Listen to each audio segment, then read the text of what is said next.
لا وين عرفتك؟ محمد بن راشد. محمد بن راشد.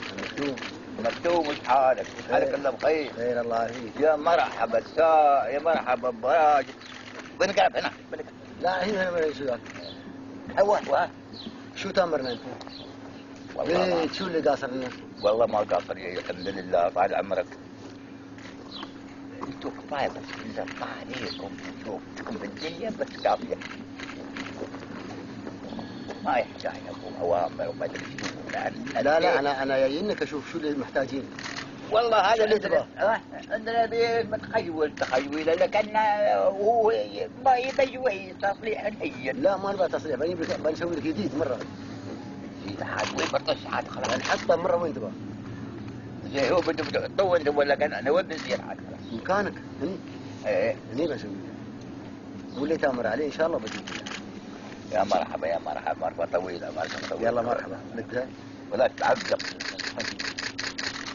والله ما عرفتك ديت عنك طول ابوك. بس الحين عرفتني. ايه نعم. ها؟ نعم متى وصلت وانا ما شاء الله. الحين جايين. جينا نطالع عقب المطر.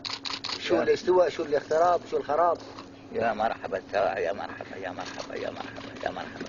حكمنا بسيط، حكامنا بسطاء، القيادة عندنا جدا بسيطة، الترابط مع الناس بشكل بسيط هو سبب نجاح، أحد أسباب نجاح القيادة في دولة الإمارات العربية المتحدة بشكل عام، وأحد مميزات قيادة صاحب السمو الشيخ محمد.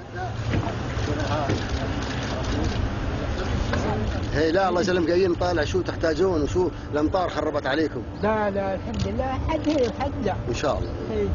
هو قريب جدا من الناس، رجل متواضع ورجل ميزته أيضا هو رجل دائما متفائل وإيجابي، والناس دائما تحب الإنسان المتفائل ويعكس هذا بطريقة إيجابية أيضا على الناس من حوله.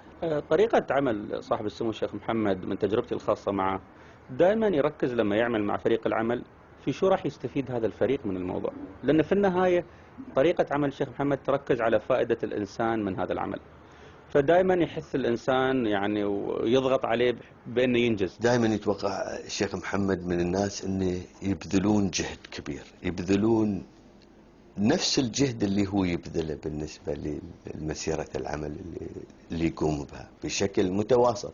صراحة أنا